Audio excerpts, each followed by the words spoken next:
Buenas tardes, compañeros y maestros. Nosotros somos el equipo 9 y vamos a hablar sobre la NIF B9, que es información financiera a fechas intermedias. Bueno, empezando, el preámbulo nos dice que las entidades se encuentran en una constante evolución, ya que siempre están buscando diferentes financiamientos para mantener sus fuentes de ingreso. Por lo tanto, los proveedores de financiamiento, que son los acreedores financieros, están en continua toma de decisiones de inversión, de asignación de recursos y otorgamiento de créditos a dichas entidades. Es por ello que las entidades se ven en la necesidad de emitir información financiera a fechas intermedias. La NIF B9 se emite con el objeto de incorporar los estados financieros a fechas intermedias, cambios derivados de la emisión del marco conceptual y de otras NIF particulares que su terminología y conceptos ya no están vigentes. Con base a la NIF B9, la información financiera a fechas intermedias por cada periodo intermedio debe contener como mínimo los siguientes estados financieros comparativos: un estado de posición financiera condensado, un estado de resultados integral condensado, un estado de variaciones en el capital contable condensado, un estado de flujos de efectivo y notas en los estados financieros con revelaciones seleccionadas. El objetivo de esta NIF respecto a la información financiera a fechas intermedias es establecer las normas de reconocimiento que deben de seguirse para su elaboración, así como el contenido de dicha información, ya sea que se presente de forma condensada o completa. Los estados financieros a fechas intermedias tienen el propósito de proporcionar oportunamente información para que el usuario pueda evaluar de una entidad su capacidad de generar utilidades y flujos de efectivo, su liquidez, entre otras cuestiones. Por lo anterior, las entidades que presenten estados financieros a fechas intermedias deben cumplir con los criterios de reconocimiento establecidos en esta NIF. La evaluación por la administración de la entidad respecto al cumplimiento de esta NIF debe hacerse de forma independiente en cuanto a los estados financieros a fechas intermedias y para la información anual. El hecho de que una entidad no haya emitido información a fechas intermedias no impide que sus estados financieros anuales cumplan con las NIF si se han preparado con apego a ellas. Ahora sí vamos a ver más a detalle lo que conlleva la elaboración de la información financiera a fechas intermedias. Primeramente vamos a comenzar con las normas de reconocimiento.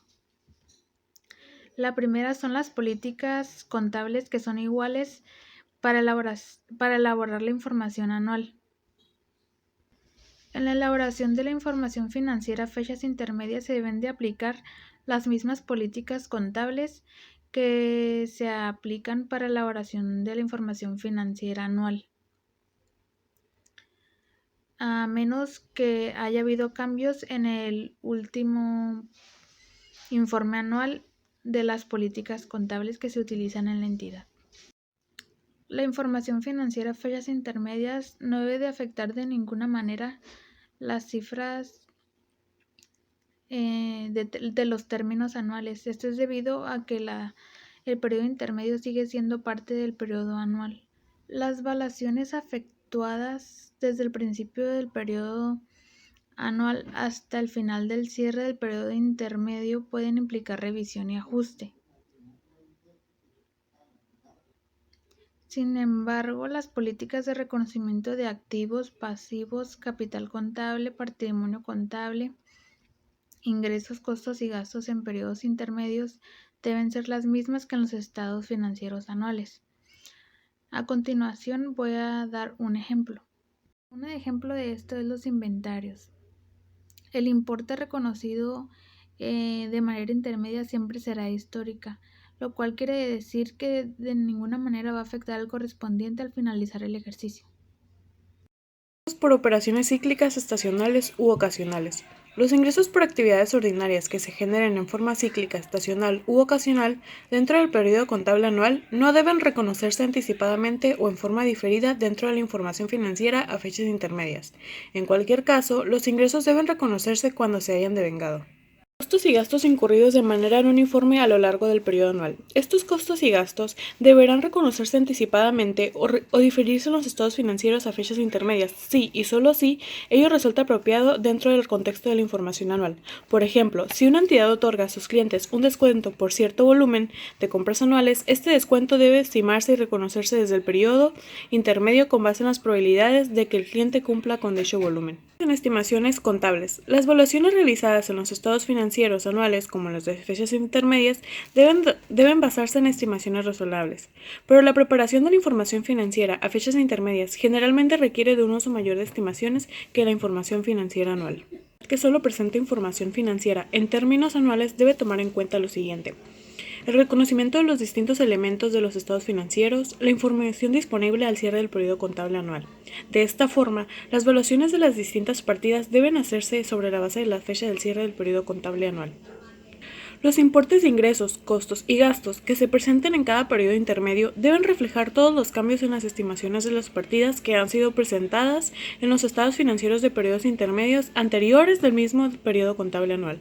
Ejemplos de estimaciones que se reconocen en los periodos intermedios y que normalmente se ajustan durante o al cierre del periodo contable anual son: provisiones por beneficios a los empleados, incluyendo la PTU causada y diferida, estimaciones por cuentas incobrables y por deterioro de inventarios, y la provisión del impuesto a la utilidad causado y diferido. Cambios en normas particulares, reclasificaciones y correcciones de errores. Los cambios contables por modificaciones en la aplicación de una forma particular o por reclasificaciones, así como las correcciones de errores, deben reconocerse mediante aplicación retrospectiva, atendiendo a las normas de presentación y revelación de la NIF P1. Lo anterior requiere reconocer el efecto del cambio contable o de la corrección de un error en los estados financieros de periodos intermedios anteriores dentro del periodo contable anual en curso, así como en su caso en los estados financieros comparativos correspondientes a periodos intermedios de cualesquiera periodos anuales anteriores. Importancia relativa. Al realizar evaluaciones sobre importancia relativa, debe tomarse en cuenta que dentro de los estados financieros a fechas intermedias pueden existir un mayor número de estimaciones contables que las incluidas en los estados financieros anuales.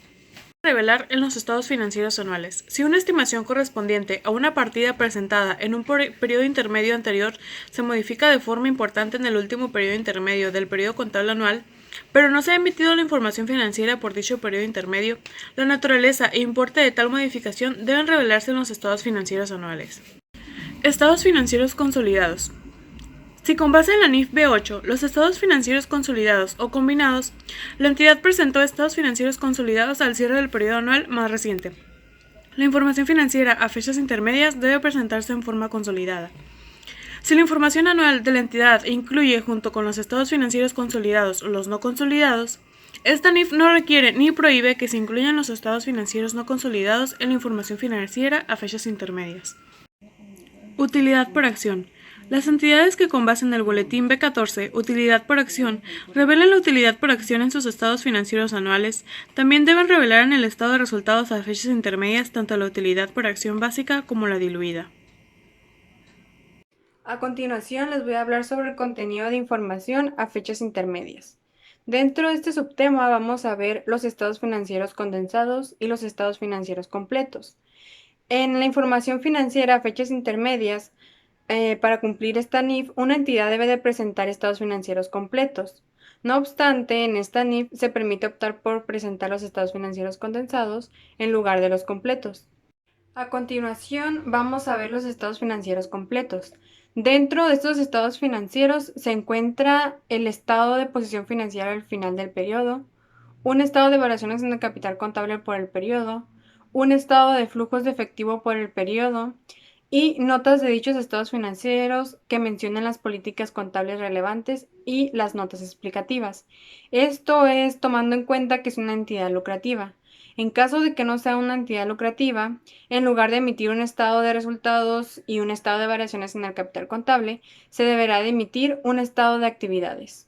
Continuamos con los estados financieros condensados. La información financiera a fechas intermedias se determina con un objetivo. Este objetivo es actualizar la última información anual emitida, por lo que se hace énfasis en las nuevas actividades, sucesos y circunstancias. Por lo tanto, en esta NIF permite que a fechas intermedias una entidad presente estados financieros condensados en lugar de estados financieros completos. A continuación, podemos ver en este diagrama que se encuentran los estados financieros condensados. Dentro de estos está un estado de posición financiera condensada, un estado de resultados condensado o, pues en su caso, un estado de actividades condensado, un estado de variaciones en el capital contable condensado, un estado de flujos de efectivo condensado y notas a los estados financieros con revelaciones seleccionadas. Las revelaciones seleccionadas. Estas revelaciones deben de presentarse siempre que sean importancia relativa y no hayan sido incluidas en alguna otra parte de los estados financieros condensados. Además, deben contener información desde el inicio del periodo contable anual hasta la fecha de cierre del periodo intermedio. Existen distintas revelaciones seleccionadas a que se refiere este párrafo. Algunas de ellas son las siguientes. Una sería la declaración de que la información financiera a fechas intermedias se preparó bajo las mismas políticas contables de los estados financieros anuales más recientes. Otra sería que, en su caso, una explicación acerca de la estacionalidad o carácter cíclico de las operaciones del periodo intermedio. Otra sería que la naturaleza e importe de las partidas que afectan, ya sea activos, pasivos, capital o patrimonio contable, utilidad integral o flujos de efectivo, que sean infrecuentes por su naturaleza, importe o incidencia. El siguiente sería la naturaleza e importe de cambios en estimaciones y provisiones de partidas presentadas en periodos intermedios previos, dentro del periodo anual en curso, o bien presentadas en los informes de periodos anuales anteriores, siempre que esos cambios tengan un efecto de importancia relativa en el periodo intermedio sobre el que se esté informando. Dentro de las mismas revelaciones seleccionadas, también se encuentra el importe de emisiones, recompras, pagos y liquidaciones de títulos representativos de la deuda o del capital de la entidad.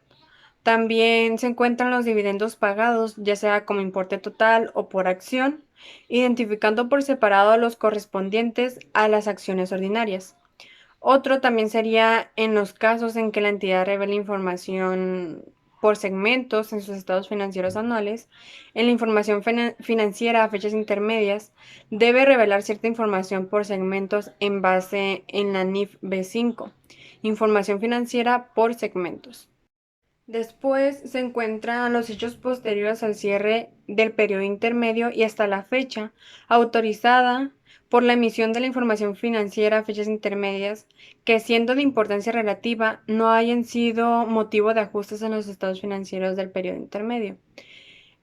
Otro sería que el efecto de los cambios en la composición de la entidad económica durante el periodo intermedio, incluyendo adquisiciones de negocios e inversiones permanentes, reestructuraciones y operaciones discontinuadas.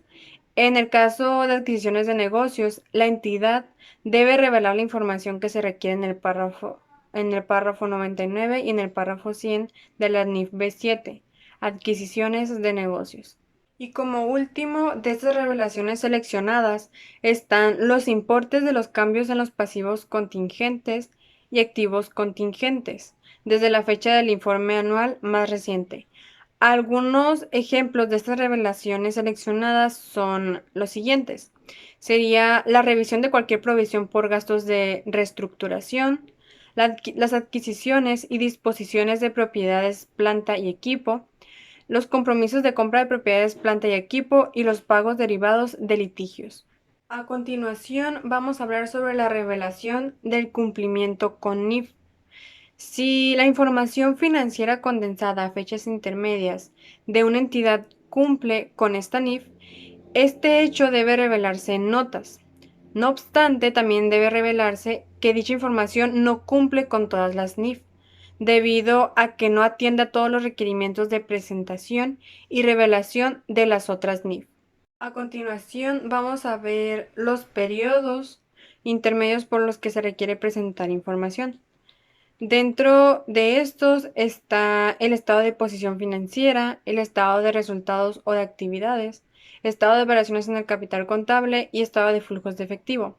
Dentro del estado de posición financiera se encuentra que debe de haber un estado financiero al cierre del periodo intermedio, un estado financiero comparativo al cierre del periodo anual inmediato anterior y un estado financiero al inicio del periodo más antiguo por el que se representa información financiera comparativa. Después, dentro del estado de resultados o de actividades, debe de haber un estado financiero por el periodo intermedio por el que se informa, un estado financiero acumulado desde el inicio del periodo contable anual en curso hasta la fecha del cierre del periodo intermedio que se informa. Y por último, dos estados financieros comparativos por periodos equivalentes a los mencionados anteriormente, pero del año inmediato anterior. Dentro del estado de variaciones en el capital contable, debe de haber un estado financiero acumulado desde el inicio del periodo contable anual en curso hasta la fecha del cierre del periodo intermedio por el que se informa. Y también un estado financiero comparativo por un periodo equivalente al mencionado anteriormente, pero del año inmediato anterior. Y por último, dentro del estado de flujos de efectivo debe de haber un estado financiero acumulado desde el inicio del periodo contable anual en curso hasta la fecha del cierre del periodo intermedio por el que se informa.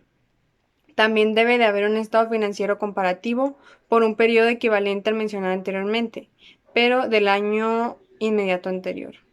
Ejemplo de periodos por los que se debe presentar los estados financieros comparativos a fechas intermedias. Este ejemplo lo podemos encontrar en el apéndice A de la NIF B9. Es una entidad que presenta información financiera a fechas intermedias trimestralmente. Nos dice que el periodo contable anual de la entidad termina el 31 de diciembre del año. Para ser un poco más entendible cambiaremos las X con fechas reales. La entidad deberá presentar en su información financiera correspondiente al 31 de marzo del 2018, es decir, en su primer periodo intermedio, con base en el párrafo 43, el cual nos habla de los estados financieros básicos que se deben presentar a fechas intermedias, que serían el estado de posición financiera, estado de resultados integral, estado de variaciones en el capital contable y estados de flujo de efectivo. Regresando al ejemplo, este nos dice que tendremos que presentar primero un estado de posición financiera al cierre del periodo, es decir, el 31 de marzo del 2018, pero también nos dice que tendríamos un comparativo al 31 de marzo del 2017 y del 31 de diciembre del 2017. Con estos estados financieros a fechas intermedias, podríamos obtener una rápida respuesta en cuestión de saber la rentabilidad, la solvencia o alguna razón financiera distinta.